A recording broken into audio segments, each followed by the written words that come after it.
Tonight's program is part of our ongoing skills series, which is designed to offer practical insight in how the art world functions, particularly the systems and relationships that shape opportunities for artists. We are pleased to welcome Carola Bravo. Carola is an artist and architect whose 35 years art practice bridges public art, architecture, and contemporary visual culture. Working through spatial interventions, immersive installations, and video, her work explores displacement and the politics of place. Bravo has completed more than 25 built public art projects across Florida and Latin America and has been shortlisted for over 8 additional commissions in Florida alone. Beyond her artistic production since 2019, she has served as a public art consultant to Miami-based development firm, producing 12 civic art proposals and supporting the integration of art into architectural and urban projects. Her commitment to field development extends to academic work, mentoring artists, curating public art programs, organizing talks, and advancing discourse around monuments, public space, and cultural equity. Bravo holds a Master in Art History and a PhD in Architecture, is the founder of Harvest Project, teaches at Florida International University, and conducts ongoing research on the contemporary role of public art and memorial practices. Her works have received major recognitions, including the Ellis Creator Award and the Vast Museum New Monuments Award. Welcome. Welcome, Carola. Thank you. Thank you all for being here. I'm very happy because I see a lot of familiar faces and artists that I admire and love. So thank you that you're here. Okay. Well, and thank you, Oolite, for the opportunity to share this information with you. Okay, the path to public art. The idea, as Reina said, I'm going to tell you some realities, opportunities, and strategies, concepts. I'm going to talk about concepts, all through my personal experience, case studies, things that I have learned, mistakes that I have made. And we're going to be doing also some short exercises and group discussions. I organized the talk in 3 parts. First, I'm gonna tell you about general concepts like public space, why public art matters today, what is public art, and public art versus art in public places. Then I'm gonna tell you about my personal journey, why and how did I enter in public art, from the privacy of the studio to the public realm, how that changes, the challenges of public art, case studies, and lessons learned. And then at the end, I'm going to talk to you about understanding the public art calls, the anatomy of a public art call and the anatomy of a commission, once you get it, okay? So we're going to start with general concepts. As we all know, public space is all the physical environment of a city, all the streets, parks, plazas, buildings, highways, all the areas where the community inhabits. And it's very important to understand that the public spaces reflect the development of a city. That is why cities are investing a lot of money in public art in the whole country and in other countries too. I always say this when I'm trying to inspire someone to collect art, that nothing says as much as what you are, what you believe in, and your values are and interests than the art that you own and the art that you have in your homes or your personal spaces. The same happened with the city. The public art talks about the city and what the community's values. So that's very important. So public spaces become our canvases. They are the spaces where we can express all our shared values, aspirations, and histories. Okay.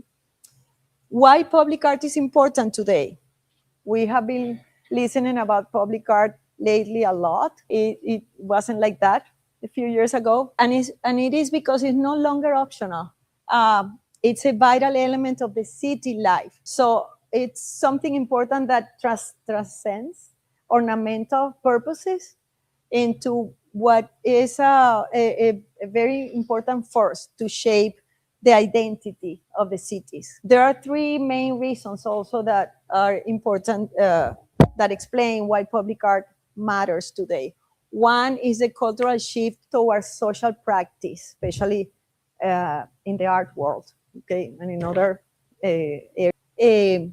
Public art plays a very important role reflecting the evolving narratives of a community. It's a very powerful tool for social engagement and for inclusion. The other reason is that it's a tool for placemaking. Placemaking is the process through an irregular space become a meaningful space in a city. So for designers and urban planners and architects and artists, placemaking is very important. Public art in this case creates opportunities for people to connect with the place and with one another. And of course, it can reflect local stories, generate dialogue, and foster a sense of belonging to that community or to that space. Another one is that a public art has a direct relationship with the built environment. And we're going to talk a lot here about public art that is integrated into the built environment, into architecture, because most of the open calls are to do that. I'm going to concentrate in the ones that are asking for the integration of art into the built environment. Okay. Planners and administrators of a city are expected to integrate the cultural expression into the civic infrastructure of the city. Okay. And public art is a vehicle for activism, for community empowerment, and spatial justice. These numbers are very important because these are the percentages that cities are investing in public art today. For instance, New York dedicates 1% of eligible construction project budgets into public art and has commissioned hundreds of site-specific works since its inception in 1982. San Francisco mandates 2% for municipal projects through art commissions. Seattle's Office of Arts and Culture, through its 1% program, allocate over $5 million in 2023 alone to new public art commissions. At the national level, the National Endowments for the Arts, through the program Our Town, which supports creative placemaking projects that integrate art, culture, and design into community development. In 2022, this program awarded $4 million in grants, ranging from $25,000 to $150,000. Additionally, state-of-the-art council, like the California Arts Council and the Florida Division of Cultural Affairs, offer grants specifically for public art. And Florida Art in the State Buildings Program, for example, allocates 0.5%, and Miami-Dade County 1.5% of construction budgets for new state buildings. This is not for private developments. This is when the city owns land, and they lease that land to developers to develop big projects. That's where the percentage comes from. From the total of the project, they take 1.5% or 1%.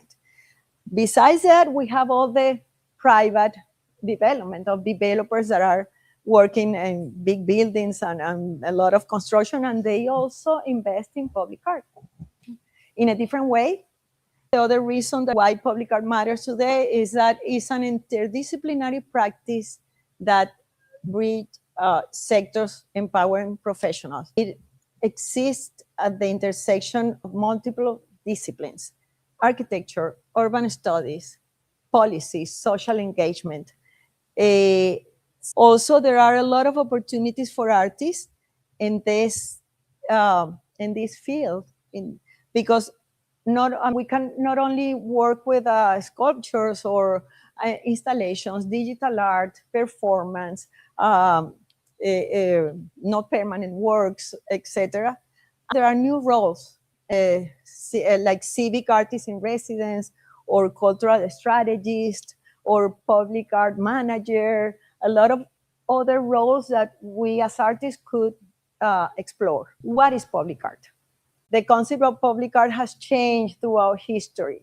During antiquity, all the public art that you saw were existed in the forms of statues and reliefs in temples and plazas. During the 19th century, it was a period focused primarily on monuments and sculptures to commemorate or to honor someone or a significant event. Then the 20th century took public art included into architecture, like murals and works addressing social and political issues, such as the Mexican mural of Diego Rivera. And then from the late 20th century to the present, public art became more diverse with the emergence of new technologies and a lot of forms and expressions like you're gonna see here, murals and graffitis integrated into buildings, art integrated into architecture, installations, artistic projects that use the public space to create immersive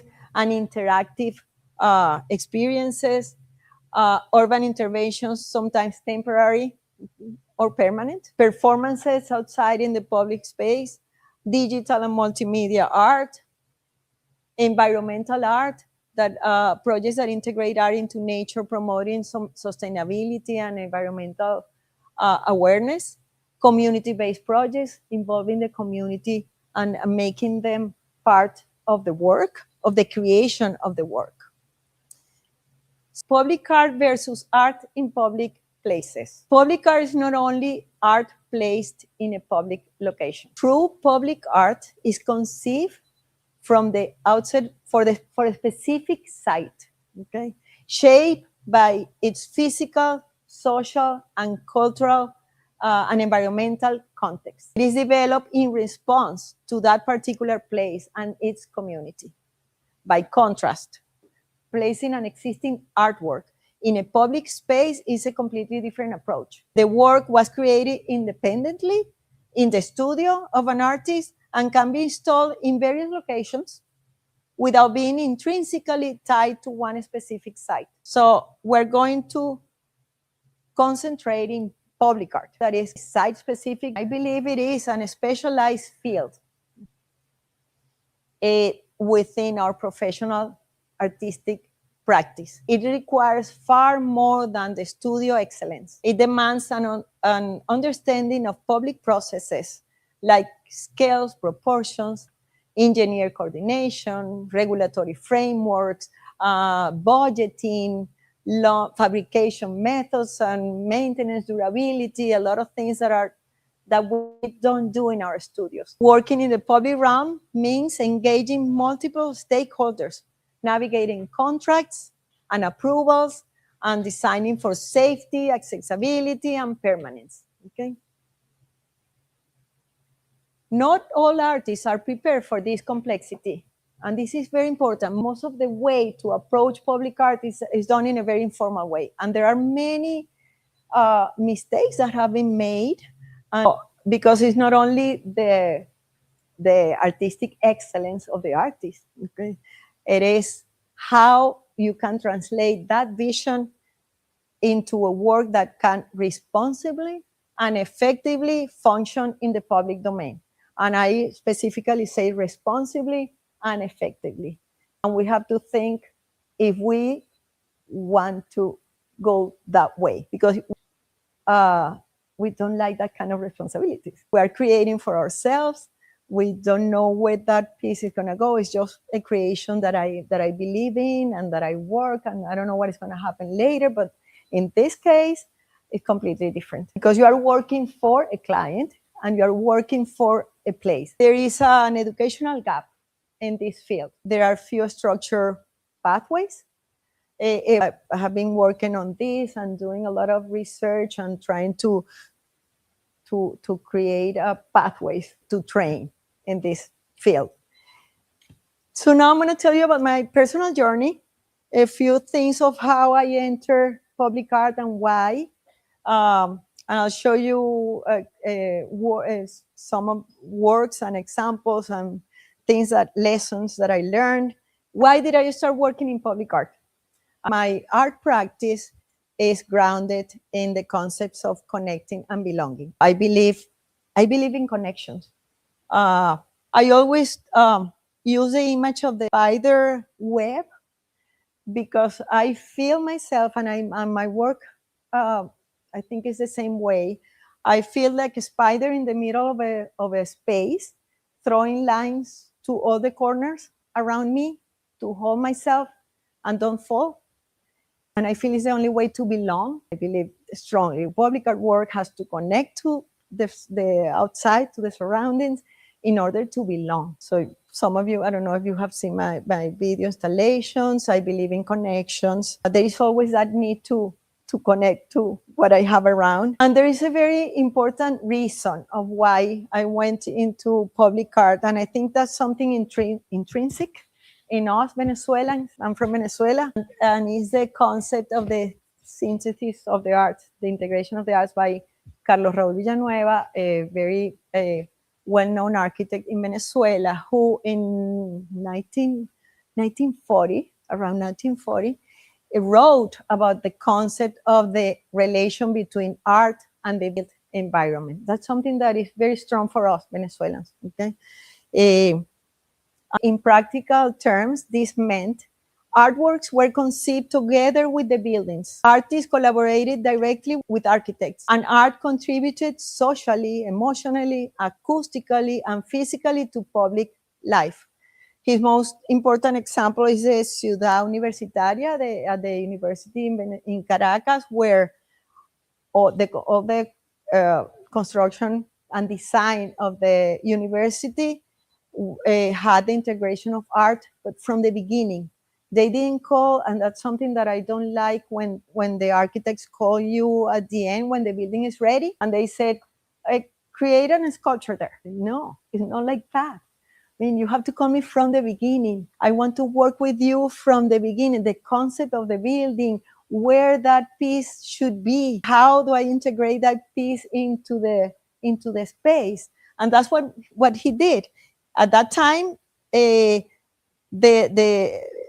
a beautiful building, well, a whole city, university city, where we have works by Alexander Calder, Fernand Leger. The art is very important that he called, and they came to work with him from the beginning. Okay.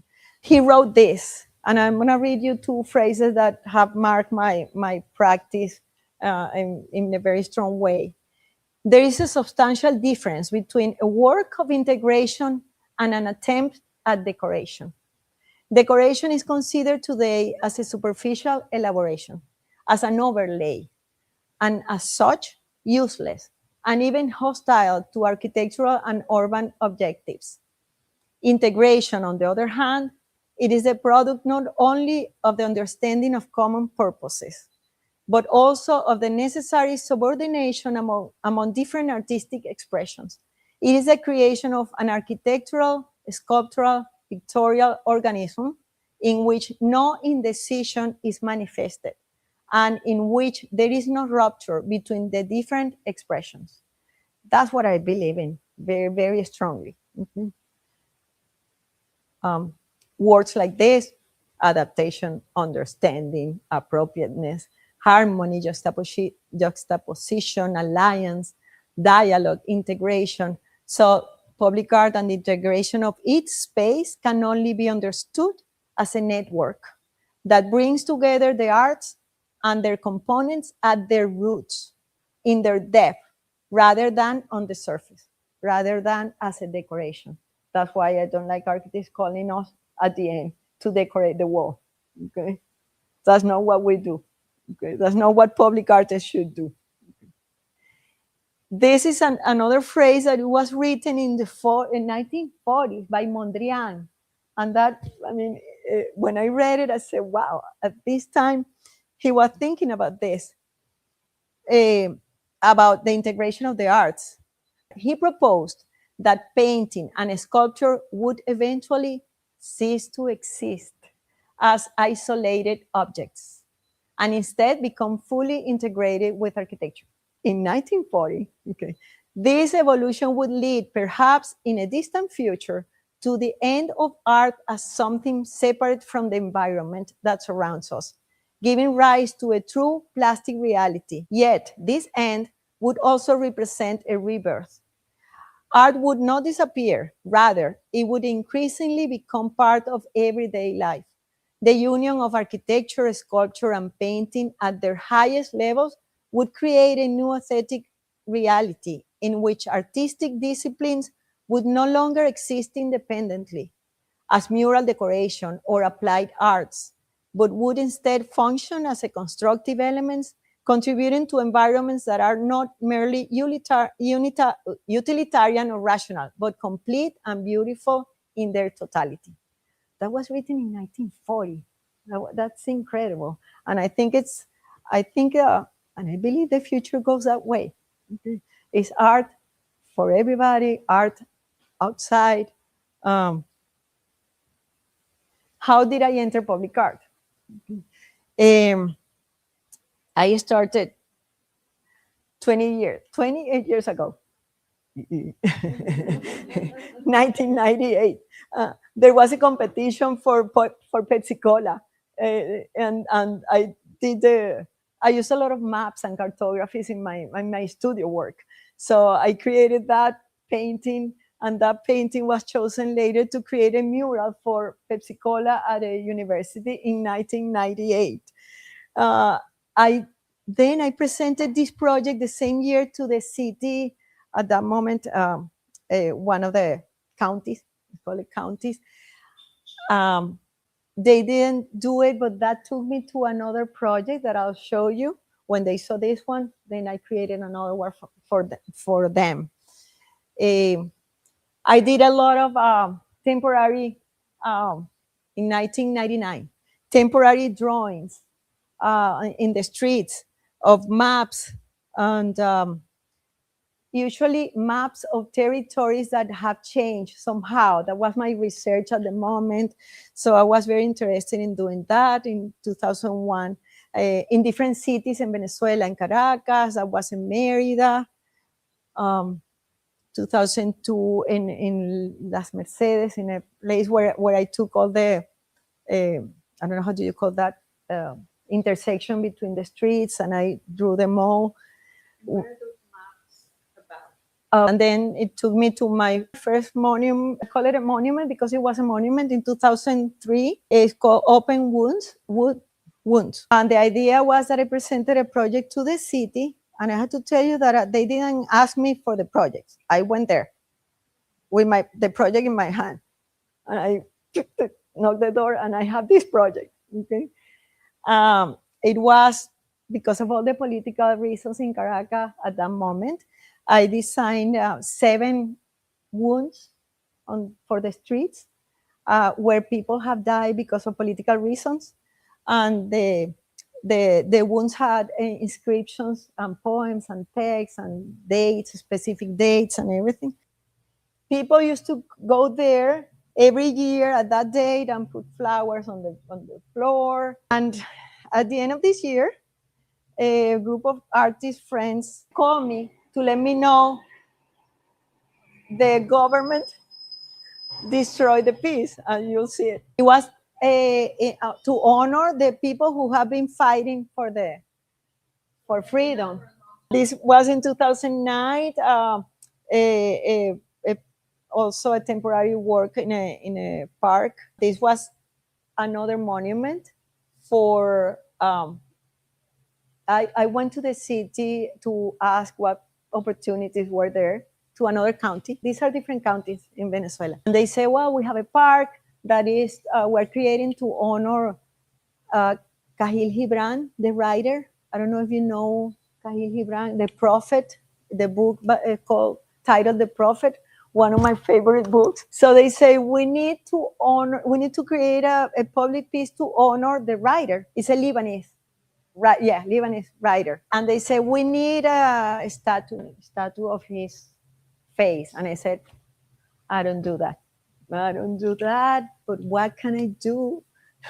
So I did other things that I'm going to show you. And this was in 2011, before I came to Miami in 2011. So these are the words that I say are very important: determination, persistence, initiative, generosity, consistency, dedication, passion, and long-term vision. I was planting seeds of what I wanted to keep working on. Okay? And I think it's important. From the privacy of the studio to the public realm, how does that happen? Okay, or how can we understand, or how can we picture our work outside of the studio? So I'm going to show you series of works that have a common thread, and how those series of work went into the public realm. Okay. There is a big difference between the studio work and public work. The first and most important thing, of course, is the relationship to the audience and to the space. In the studio or in a gallery or in a museum, the artwork exists within a controlled environment. Public art, however, exists within the everyday life. It must respond to movement, to architecture, landscape, weather, the scale, the diverse communities, etc. The work becomes part of the social and physical fabric of a place. Unlike studio work, which often prioritizes individual expression, public art requires balancing artistic vision with context, function, and collective experience. It's a whole different approach. As you can see, my studio work has a common thread about what I said about territories, about the space, about the connection of the human body to the space, themes of like migration and the concept of home. And, all those things are part of what I do in my studio. These are drawings on marble that I have done for a long time, many years of working drawing on marble. These are also done on white marble. And how that came first to the first step, installation in closed spaces. So I have been doing a lot of drawings on walls, floors, ceilings, interior spaces, like this, working with the floors, the work that you saw into a outdoor space. Then I did the same idea here in Pinecrest Gardens. This is Pinecrest Gardens. How I took the idea of those kind of drawings into a permanent public art piece, and also this is another floor for Pinecrest Gardens, the outdoor and the indoor floors. Then I have these cartographies of change. I have been doing a lot of research about glaciers and melting glaciers and territories that change. And I have done the drawings on marble again with the same idea. Then I went to drawings on interior spaces that was done in the Ibero-American Art Fair at the FIA fair. And this was done in Shanghai at the art fair in 2008. I did the drawings outside in different places. This was done in Panama. And those are topographic maps, details of real maps of different areas and different glaciers. And you're going to see how this became permanent. Okay? This was temporary, but this is also temporary. I did this for Miami Lakes here. I have a short video to show you a 0.25 mile long drawing of details of the map of Biscayne Bay. Okay? And they wanted me to work with photoluminescent paint. So I did all the research, and all the blue areas glow in the dark. And it's temporary. The open call was a temporary open call, but it lasted a few years. I mean, it is there, still there. But then I did this for Royal Caribbean building, for the Innovation Lab of Royal Caribbean, and this is permanent. Okay. This is a permanent drawing of the same detail of the Biscayne Bay, drawn on the concrete floor. And then I have this project that I'm trying to see where to take it. So to go to a larger scale of a big plaza, okay, with the same concept. Then horizontal geographies. Wait. I'll show you a combination of the topographic maps with the geometric maps, and the mural for Cahill Gibran I told them I love the writer. I don't do faces or bodies. So I'm going to engrave the most important phrases of his books in the stone so people can read all his thoughts in the mural. So they did it. And this is one of the largest projects that I have done in 2011 before I came. It was in Petare. In Caracas is what we call a barrio, a very poor area. And they want, this is the render. So it was the floor, murals, fences. So these were the murals. I have been working for 9 years for a development firm here in Florida. They are developers. And I do all the public art advisory for them. Okay. So when they go to present projects for a competition, they call me and I enter to work with the whole team, architects, landscape architects, engineers, and my studio as an artist. Okay. So I do all the public art proposals for them. And this is a large piece that I did for Doral. This is for the Baptist Hospital. This was a competition, open calls that I apply, and so, sometimes I get them, sometimes I don't. I apply to at least 2 or 3 per month, not only Miami. I apply everywhere, wherever I see something that relates to what I do and that I think I could do, and that I think that the budgets are the right ones, because you have to be very careful. Many times, and it has happened to me, you'll see, the budgets are very low, and when you do the numbers, then you have to finish putting money from yourself because you couldn't finish the job. So you have to learn and understand when you can really do what they're asking with the amount of money that they're offering. Okay. This was a competition, and I'll show you a little of how from the studio work, just a short video, how from a piece of paper and drawing, it became the render and then the piece. Okay. In Doral. It was a very interesting work. I learned a lot with this. That's it, very short. I have also worked with monuments. I mean, maybe you know the one at the Bass Museum. And it comes from this research about monuments and the pedestals of the monuments and how the communities can reflect on those geometric pieces, etc.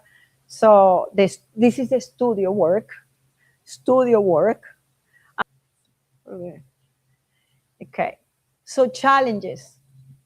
Of course, the most important one is to know that exists within the public realm, physical and social.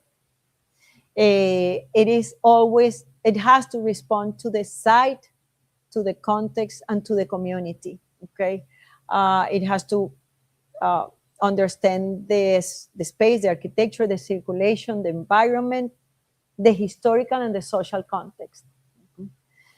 It is always a work in collaboration. You never work alone. If you don't like to work with others, don't do this, because it's impossible. It's always a teamwork, always, from the beginning, from the conception of the work until the end.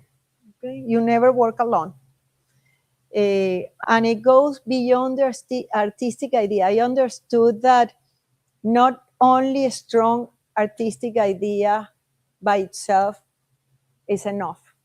Okay, you have to know how to communicate clearly the idea, okay, and demonstrate feasibility and professionalism, okay, to execute these complex projects.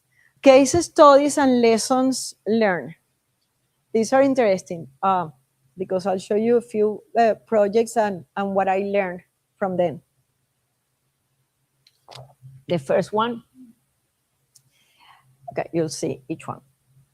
Is the one that I did before in the barrio before I came to Venezuela. The importance of negotiation.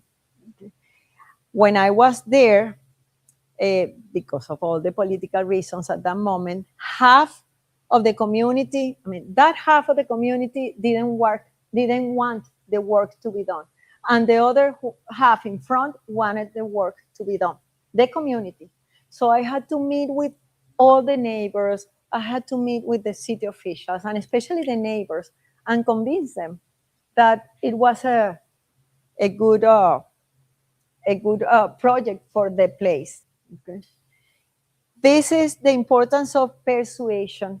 They wanted the mural they wanted me to create a sculpture, and I told them that I didn't do that, but I could do a drawing of the face of Kahil Gibran and include it in the mural. So I convinced them. I did the poems written on the stone, and then I also did the drawing of the face. They wanted a face somehow, and I didn't do faces, but I do drawing. So I created a drawing on the marble, and the piece was included in the mural. Okay.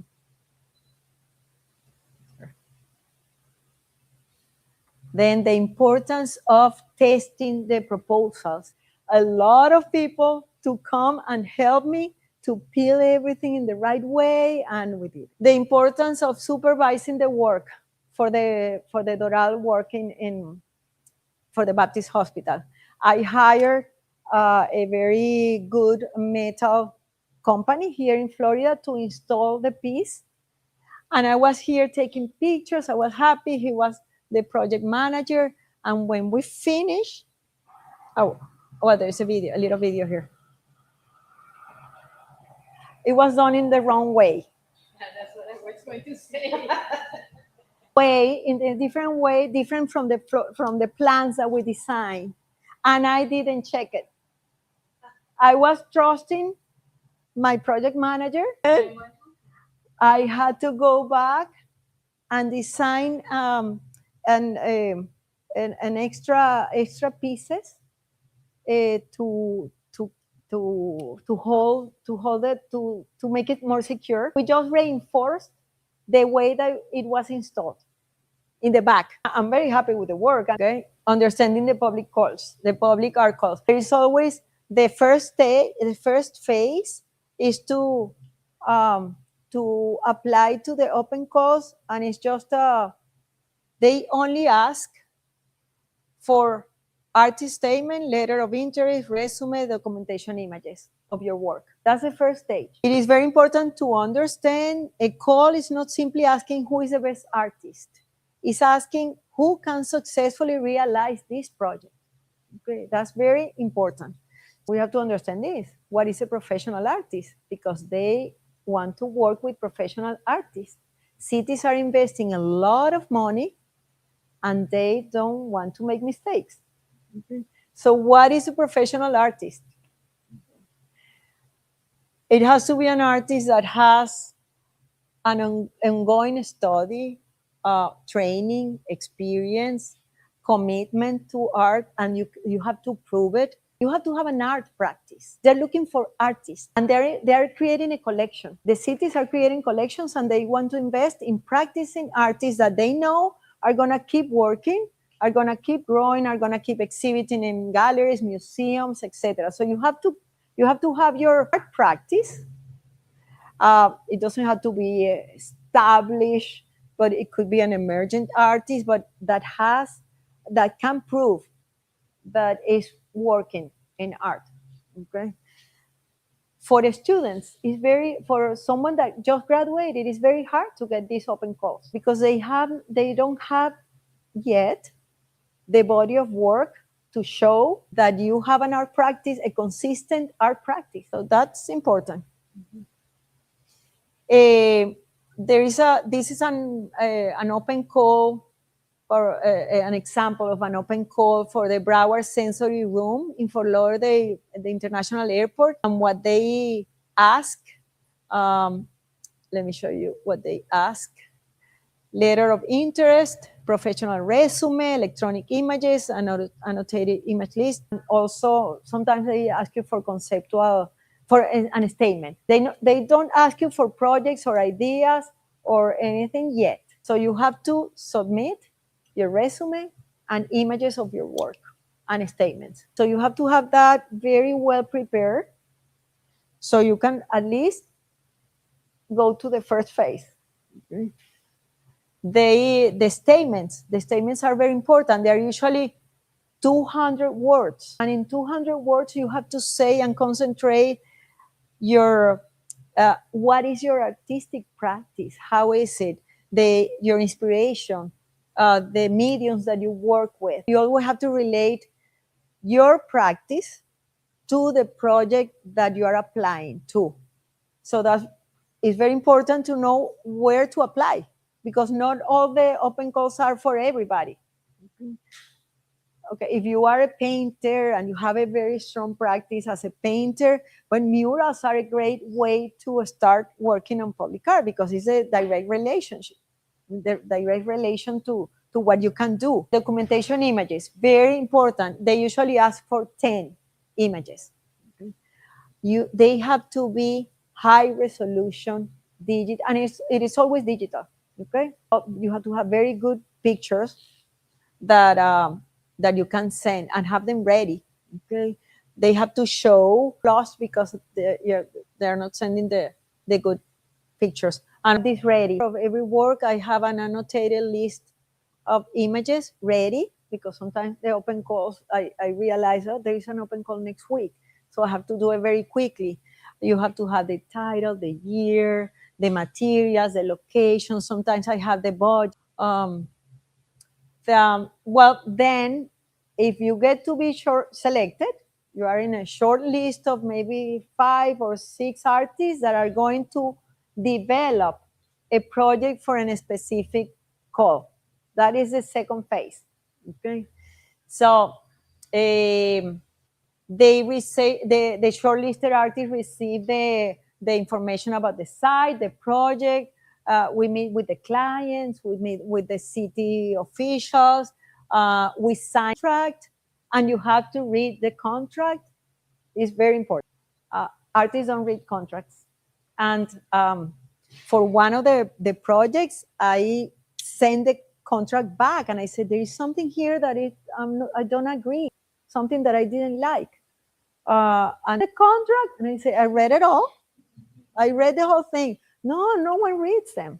Okay. And then you make a lot of mistakes. Okay. And then you get an honorarium that ranges from 1,000 to 3,000 at the most to develop the proposal. And let me tell you, that doesn't cover to create a good proposal. Each of those renders that I show you are $500 or $300 each render. Okay, so if you want to create a good proposal, you have to put some money, usually, depending on the project. Okay, but you are in a short list, so it's worth doing it. Okay, it's worth doing. How is my time? Listed. The other one was commission. I won the commission, and the other one is in evaluation. That I'm competing with. I think we were 5 for the Douglas station. I didn't win this one, but I won something better. Let me show you what happened. I'll show you the video that we created. I have to say, in my studio, I work with the right hand since I started working. Okay, they were my students because I used to teach in Venezuela. They were my students. Now they're right hand, and they're amazing with renders and videos. And we have been working together for 20 years. Okay, so we did this video chosen from those 5 artists, and Felice Grodan won, who I love her work. An artist, a good artist wins the commission. I included live. When the presentation was done, all the clients went, where? And I thought I won the commission, but I didn't. But the next day, 2 days later, after the presentation, the clients called me, and they told me, we want to work with you. And they are the developers that I have been working for 8 years. So Felice Grodan won the commission, but I won the client's job. That was great. Okay. So sometimes you don't win, but you win it in different ways. Okay. And this is one of the projects that I like the most, because it's very complete. It's not ready. It's not chosen yet. It's for Vizcaya. I did this for the for the developers, and it's in revision. Those and there's something very important is that you have to have a lot of patience because these projects take years when they're the big projects. So I created a whole visual connection using inspirations for Vizcaya, materials, colors. Show you quickly. So I designed the park, the fences, murals, a lot of things. This is the station and some details on the columns and the fences, inspired by Vizcaya. Again, it had to be, and then the connection bridge, murals, show you the bridge, or the bridge inside, the garden, the park. So the benches, the planters, everything, the materials and the fences. It's a very complete work. 3 locations. Something important when you get the commission. You have to have a business entity. You have to open a company. If you don't have it as an artist in your personal practice, to work on public art, you have to have it. You have to have insurance. I have an insurance for my art practice that I have to pay monthly, even though I'm not doing any work at the moment. Doing a lot of projects, but for an artist that's doing the first project, because this is scary. Okay, these are the percentages, the common percentages of a public art call, of a commission. What the artist gets is 15 to at the most 20, depending on the commission. Materials and fabrication are usually 60%, transportation or delivery, installation, studio overhead. This is something that the artists usually don't do, and it's very important because this is also, I mean, you get 15, but this 5% is also for you. Let me select. You have a studio and you have electricity to pay. You have maybe an assistant to pay, and you have your insurance, and you have a lot of things that you have to include. So this 5% covers your cost of being open and working. Okay, you have to have contingency and also a percentage of documentation. From concept to reality, I'm going to show you a few images. Concept, this is a render, this is a result. It is very important that you build with time the credibility of what you're doing. What you're presenting is the same thing that you're going to be doing. Very important. The concept for Royal Caribbean and the result. The concept for the mural in Brickell and the result. The concept for Pinecrest Gardens and the result is almost the same. It looks exactly the same. This is a render, and that's the reality. The outdoor floor and the result. And this is the end.